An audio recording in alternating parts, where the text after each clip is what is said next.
Oke ya. Ya, jadi balik lagi tadi ya. Jadi PPh 21 tadi ya sebenarnya PPh 21 memang ya apa tiap bulan itu prepaid itu dianggap sebagai prepaid harus lapor.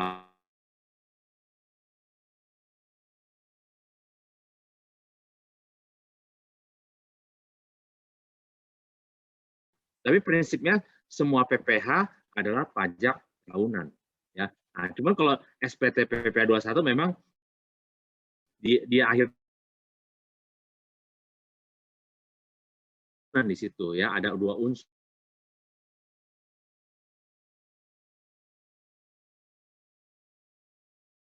ambil pajak. Nah, cuman apa yang udah pernah kita bayar di tahun berjalan ya itu bisa dijadikan sebagai kredit pajak.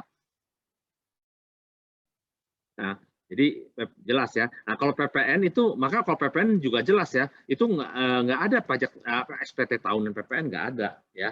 PPN murni SPT-nya adalah murni PPN bulanan, masa ya bulanan atau masa ya. Nah, tapi kalau PP 21 itu dua ya, setengah-setengah ya. Jadi kalau di Desember itu berarti itu sifatnya tahunan dan masa Desember. Tapi kalau yang Januari sampai November itu sifatnya adalah ya. Oke, ada pertanyaan nggak sampai di sini? Halo, jadi ada pertanyaan?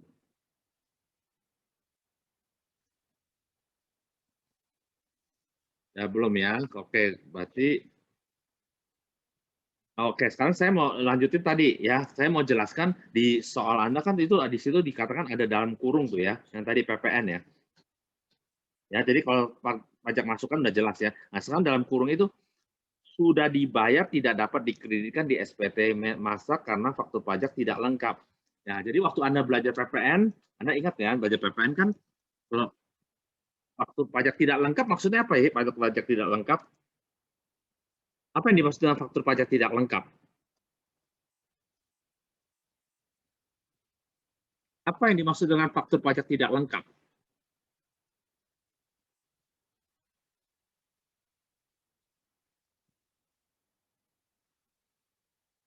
Bagaimana data-datanya?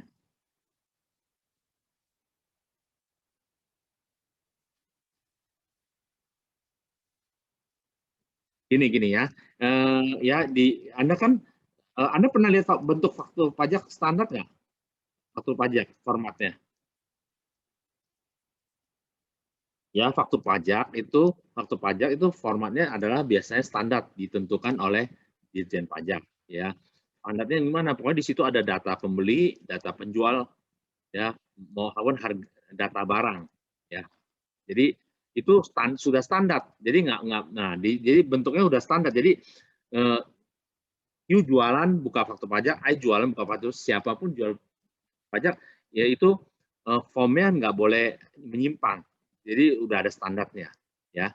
Nah, di situ ada data pembeli, data penjual, data-data barang. Nah, jadi itu semua harus diisi dengan lengkap. Ya, jadi kolom-kolom yang udah disediakan, ya, data pembeli, data penjual, masuk juga data barang harus diisi dengan lengkap. Nah, kalau you isi tidak lengkap, ya, itu faktur pajaknya dianggap cacat. Ya, nah, kalau you isi faktur pajak dengan tidak lengkap, misalnya nomor MPWP pembeli you tidak munculin, ya nomor MPWP pembeli tidak munculin, atau nama pembelinya you nggak munculin, atau mungkin alamat pembelinya you nggak muncul, itu dianggap cacat, ya. Atau ada tip X, ya, data-data yang you ketik itu salah, you tip X itu juga dianggap cacat. Nah, resikonya apa kalau faktur pajak cacat? Resikonya faktur pajak cacat bagi si pembeli, penerima faktur pajak atau pembeli, itu pajak masukannya tidak diakui, tidak bisa dikreditkan. Ya, jadi artinya apa ya? Sekali lagi, jadi kalau kita sebagai pengusaha kena pajak, kalau kita menerima faktur pajak yang cacat, itu tidak dapat dikreditkan. Ya. Nah, jadi atas soal ini di sini dikatakan berarti PT Realita ini dia ada terima faktur pajak kan, dia ada terima dibilang PPN faktur pajak masukan. Jadi dia ada terima faktur pajak, tapi dia nggak bisa dikreditkan karena tidak lengkap. Ya, dia tidak kreditkan. Nah, sekarang dan karena tidak lengkap kan dia nggak boleh kreditin. Nah, memang dia tidak kreditin. Nah, sekarang dia mau jadiin apa di sini? Ini nilai PPN-nya loh ya, 200.000. Ya, jadi kemudian 200.000 ini adalah nilai PPN-nya. Berarti kalau harga fakturnya berarti DPP-nya adalah 2 juta. 2 juta sehingga PPN-nya 200.000. Nah, ini cacat. Nah, jadi dia tidak kreditkan. Nah, dia mau jadiin biaya ya. Jadi atas faktur pajak cacat yang PPN-nya 200 juta, 200.000 ini dia mau jadikan biaya. Boleh nggak jadiin biaya? Halo? Boleh nggak jadiin biaya? Pertanyaan saya sekarang. Boleh, Pak. Boleh. Ya, kan cuma syaratnya gitu. Faktur pajak cacat boleh jadi biaya. Dengan catatan pokoknya intinya PPN boleh dijadikan sebagai biaya. Betul nggak? PPN boleh jadi biaya nggak? Boleh, Pak. Boleh. PPH boleh jadi biaya nggak? Boleh. Boleh. PPH boleh Boleh. jadi, hah? PPH boleh jadi biaya? Kalau PPH enggak. PPH nggak boleh. PPN Boleh, boleh nggak Pak. jadi biaya? Boleh. Ya, jadi tolong itu kalau mau lihat itu kan di Undang-Undang PPH pasal 9, ya kan?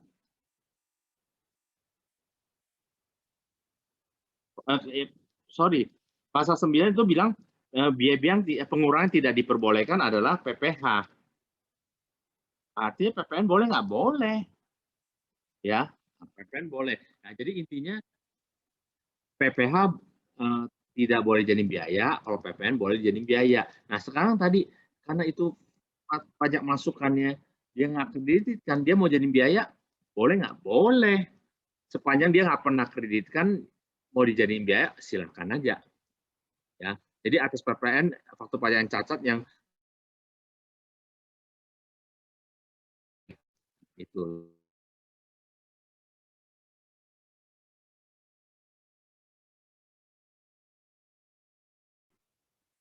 di soal Boleh, Pak.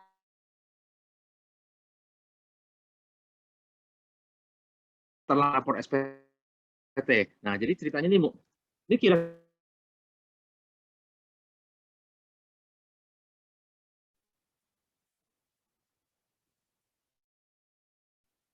ya, jadi sanksi terlambat lapor SPT 1 juta. Ini kira-kira menurut Anda terlambat lapor SPT tahunan atau masa? Masa, Pak? Tahu. Tahunan, ya. Nah, boleh nggak jadi biaya? 1 juta ini boleh jadi biaya nggak? Enggak boleh. Tidak boleh. Nah, jadi kesimpulannya dari beban pajak yang tadi itu, yang tidak boleh jadi, yang harus dikoreksi fiskal yang mana? Yang harus dikoreksi fiskal yang mana? Yang 1 juta, ya, yang poin terakhir terlambat lapor SPT, ya. Jadi dikeluarin 1 jutanya. Jadi sehingga 18.200.000 yang boleh jadi biaya secara fiskal. Oke, ada pertanyaan?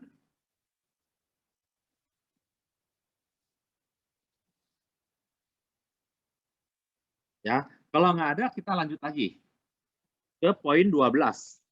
Ya, poin 12 itu biaya lain-lain.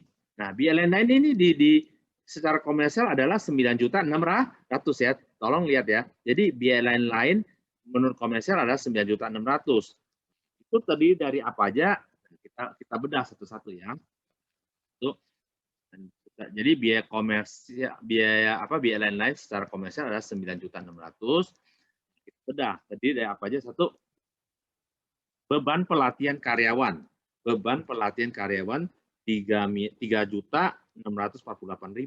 Ini Boleh, boleh jadi Pak. biaya nggak? Boleh ya. Nah, terus pemberian makan, minum di kantin untuk semua karyawan sebesar 3.072.000. Boleh nggak?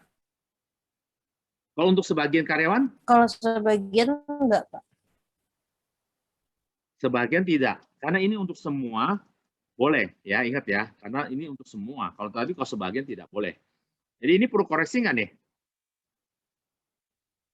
Jadi untuk pos ini 3.072.000 perlu dikoreksi fiskal atau tidak? Tidak ya. Oke. Terus yang berikutnya, pemberian pakaian seragam Boleh, Sapam. Pak. 960. Boleh ya. Oke.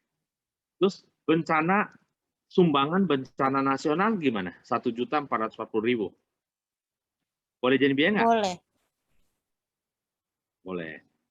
Ya. Sumbangan hari ulang tahun kemerdekaan Republik Indonesia 480.000. Boleh nggak? Nggak boleh. Nah, jadi kesimpulan biaya lain-lain yang perlu dikoreksi yang mana? Jadi sekali lagi kesimpulannya yang untuk biaya lain-lain yang perlu dikoreksi adalah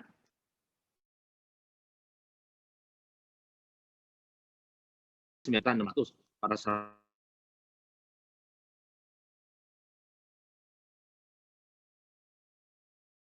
biaya.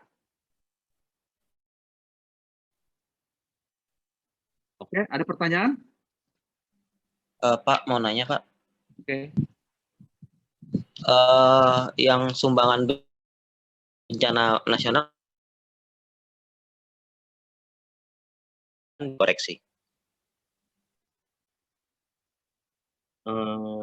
Gini, ya. Ini memang ini ada surat edarannya, ya ada surat edarannya untuk bencana nasional, bencana alam yang sifatnya nasional itu diperbolehkan karena gini, karena dasar pemikirannya pemerintah bilang ya kan saudara-saudara kita kan lagi kesusahan, ya ini kan bicara bencana alam kan di seluruh wilayah kejadiannya, seluruh Indonesia nggak? Kalau terjadi bencana alam nasional ini seluruh Indonesia, per wilayah kan ya nggak, per wilayah kan, nggak seluruh Indonesia kan. Nah, kita punya saudara mengalami kesusahan, ya tolonglah, yuk bantulah sebagai sesama saudara gitu. Misalnya kejadian kesusahan di daerah X, ya yang lainnya tolonglah bantu. Nah, tapi pemerintah juga bilang ya udah kalau yuk bantu, yuk memang sifatnya baik, ya udah kita boleh jadi biaya gitu. Soalnya berarti kan pemerintah setengah subsidi kan, pemerintah lelah. Nah, tapi kalau yuk kemerdekaan kan yuk memang udah happy-happy kan. Kita sudah merdeka, happy-happy, masa mau rayain kita mau cas ke pemerintah lagi. Kalau yuk ngotot mau jadiin biaya, perayaan hari kemerdekaan dijadiin biaya kan, berarti kan yuk suruh pajak yang bayar dong. Ya jadi janganlah gitu. Itu alasannya ya, dasar pemikirannya. Baik, Pak. Terima kasih, Pak.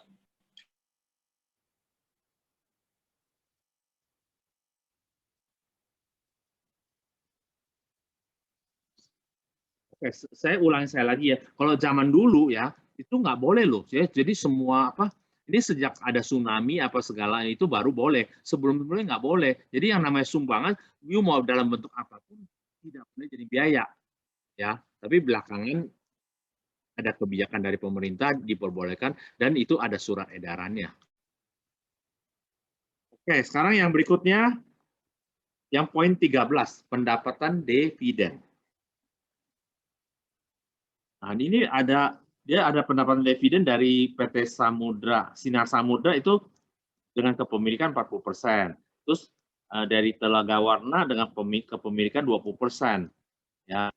Jadi gimana nih? Jadi PT Sinar Samudra dengan kepemilikan penyertaan 40% itu dapat dividennya 752 juta. Ini perlu koreksi nggak? Ini objek pajak atau bukan nih sekarang saya mau tanya. Ya. Kenapa you bilang bukan? Kalau yang undang-undang sebelumnya itu kan di atas 25% bukan objek pajak, terus yang undang-undang Ciptaker dividen PPh Badan bukan objek pajak. Nah, jadi berarti kita lihat nggak ada pertentangan. Berarti kita setuju ya ini 752 ini kita lapornya sebagai penghasilan. Objek pajak nggak? 752 ini objek pajak bukan? Tidak. Ya berarti kita harus keluarin dong, betul nggak? Ya kan? Nah sekarang kan kita lihat dulu total pendapatan dividennya berapa? 1.152 juta kan? Ya, total pendapatan dividennya 1.152 juta. Ini kan terdiri dari apa aja? Dari 2 transaksi kan, 752 dan 400 juta kan? Ya. Nah 752-nya ini jelas nggak boleh kan? Bukan objek pajak. Bukan objek pajak berarti kita harus keluarin kan? Iya, Pak. Betul nggak? Apanya? Dikurangi. Ya kita keluarin kan tuh. Nah, kita keluarin 752-nya kan. Nah, tapi yang 400 juta Objek ini objek pajak pajak. bukan? Nah, masih muncul dong di sini Iya, objek Pak. pajak kan? Ya kan ini kalau dikurangin kan memang benar kan dapat 400 juta juga kan? Ya. Iya, Pak. Ya, jadi yang intinya kalau kita lihat 752 dan 400 kan 752 ini bukan objek pajak, bukan penghasilan, berarti harus dikeluarin. Nah, sedangkan 400 juta ini kan objek pajak penghasilan kan. Nah, kita laporin kan di sini juga muncul kan di lapor apa? Versi fiskalnya kan 400 juta nih, ya.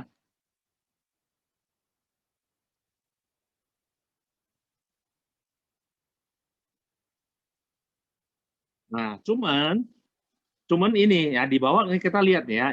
Ini kan sekali lagi ini adalah soal sebelum undang-undang CK keluar ya, sebelum undang-undang CK keluar ya. Jadi masih undang-undang lama ya. Nah, di sini dikatakan PT Telaga Wana memotong PPh pasal 23 15%.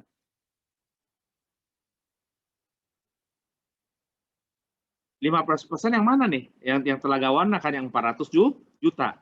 Ya kan ini kan objek pajak kan? Ya. Objek pajak kan? Ya. Emang final atau nggak final nih? Yang 400 juta ini? Kena PPh final atau tidak final? Tidak, Pak.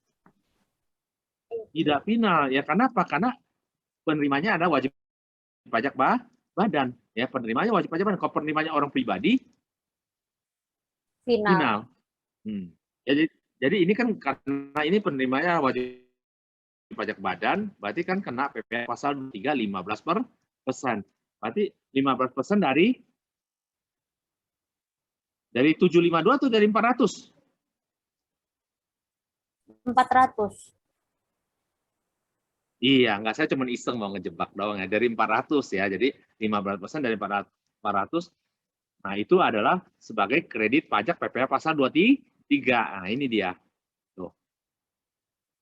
Berapa nih? 15% dari 400 berapa? 60 ya. Nah, ini dia 60 kan? Tuh. Ya, ini PPh 23. Ya, 60 tuh. Maka saya kasih catatan di sini 60. Ya. Oh, tadi kan ini kan satu ini jual dengan dana APBN, ini dua-duanya ini karena import 200 jutanya kan. Sehingga totalnya 215. Nah, sementara ini kita baru dapat satu ya 60. 60 ini dari mana ya? Itu yang ini kan. Yang 400 juta ini kan, ya. 15% dari 400 juta itu PP 23-nya adalah 60 juta ini. Oke?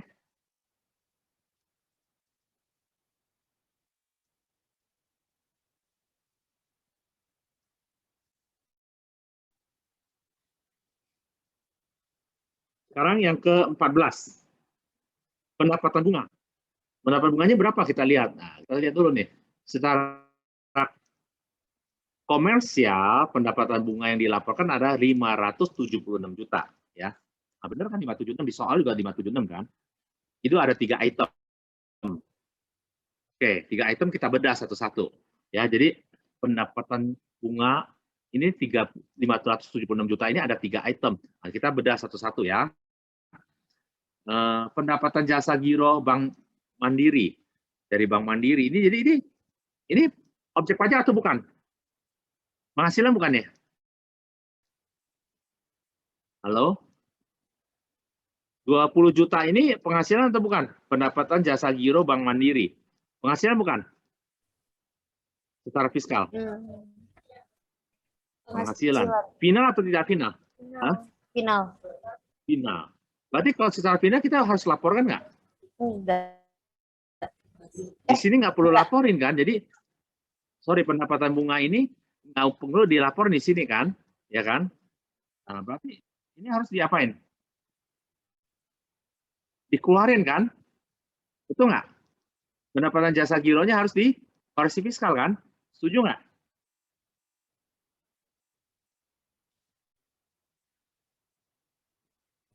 Setuju, Pak. Ya, oke ya. Terus yang berikutnya lagi, bunga tabungan, sorry, pendapatan bunga tabungan dan deposito dari Bank Mandiri. Ini objek pajak atau bukan? Ini objek Bukan, pajak Pak. atau bukan? Bukan. Hah? Bukan. Kenapa bukan?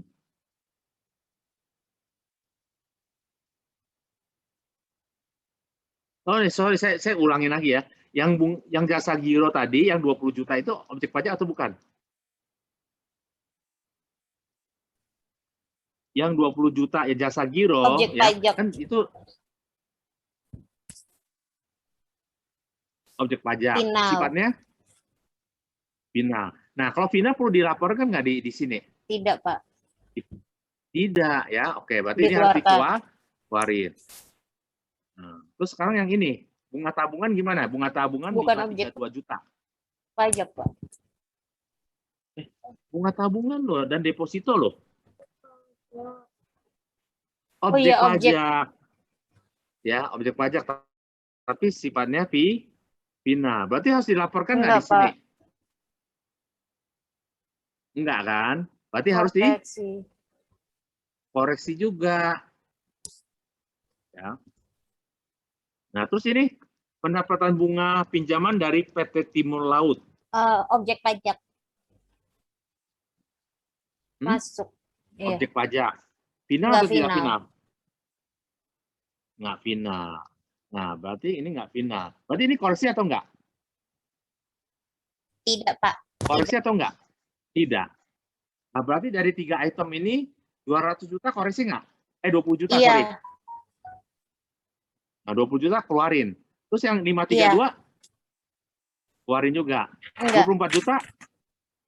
Enggak. Nah, maka muncullah 24 juta di sini kan tuh ya. Ya kan? 24 juta. Yang sisa yang duanya itu di sini kan? Iya, Pak. Ya. Nah, 552 kan? 552 kan terdiri dari 20 juta tambah 532 juta. Jadi 552. Oke?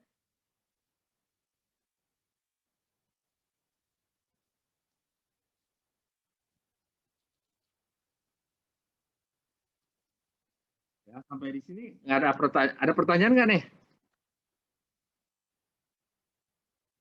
Oke, kalau nggak ada kita lanjut lagi ya. Nah, ingat nih di sini bunga kan ada pajak lagi kan? Karena kalau final gimana nggak final gimana? Kita kan harus bedah satu-satu ya. Nah, kalau poin 1 dan 2 ya. Jadi yang 20 juta yang tadi bunga jasa giro sama bunga deposito yang 532 itu kan final. Berarti kalau final kan berarti kena pajak final kan? Berarti kena PPh pasal 4 ayat 2 kan? Betul nggak? Jadi yang 20 juta dan 532 juta kan kena PPh final pasal 4 ayat 2 dengan tarif 20%. Tapi kan ini tidak mempengaruhi kredit pajak kan? Ini nggak bisa dikreditkan kan? Betul nggak? Nah, sedangkan pendapatan bunga pinjaman dari PT Timur Laut ya, pendapatan bunga pinjaman dari Timur Laut itu 24 juta itu kan kena PPh tidak final kan, yaitu PPh pasal 23 ya. Jadi ini bunga 24 juta ini kena PPh pasal 23 ya dengan tarif berapa, yaitu 15%. Ya, jadi 24 juta ini kan ada PPh 23-nya dong, ya nggak, 15% kan. Nah, berarti 15% kali 24 juta berapa? 3.600.000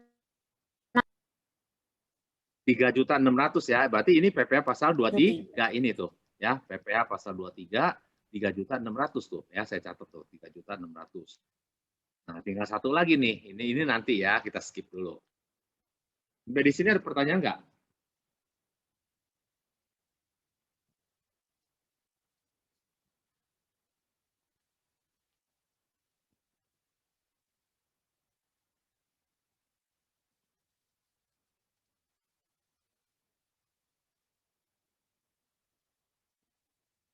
Oke, kalau nggak ada, kita lanjut lagi poin 15, pendapatan sewa terdiri dari.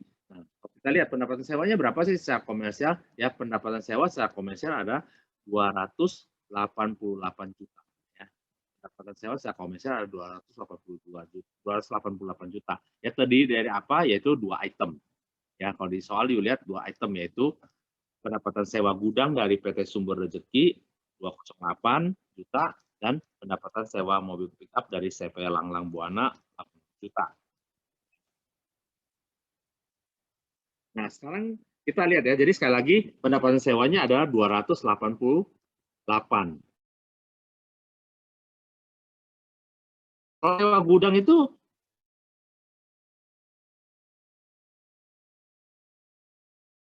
Gudang itu final, Pak. final. Berapa persen? 10. 10%.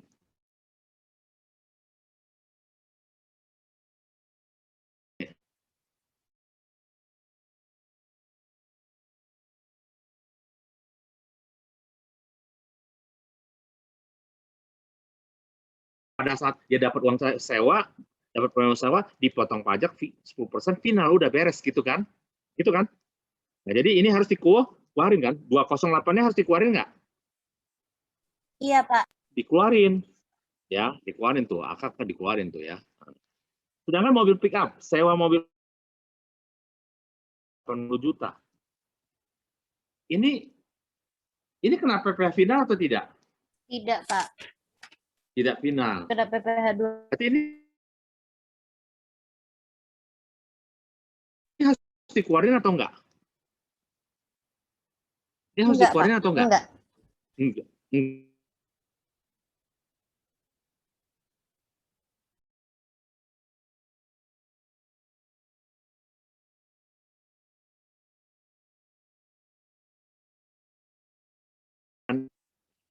Karena ini pendapatan kan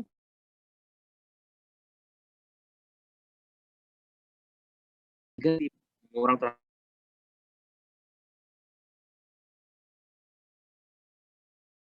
itu.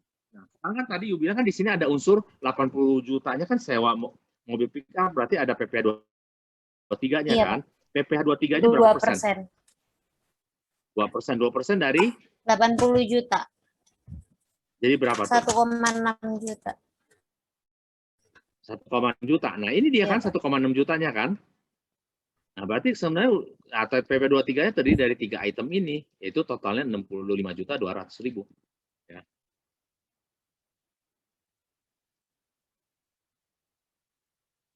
Oke ya.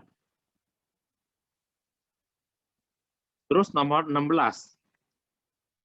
Rugi selisikus valuta asing telah dihitung sesuai dengan standar akuntansi keuangan. Rugi selisikusnya berapa ya? Yaitu 57.600.000 kan ya. Jadi di sini ada kerugian selisikus 57.600.000 secara komersial. Nah, ini pajak kalau ada rugi selisikus menurut pajak boleh nggak jadi biaya? Boleh kan? Nah, berarti harus dikoreksi nggak? Enggak. Nah, maka Anda lihat ini koreksi nggak nih di sini? Rugi selisikus kan nggak dikoreksi kan? Ya kan? Nggak dikoreksi kan? Ya, nggak dikoreksi ya.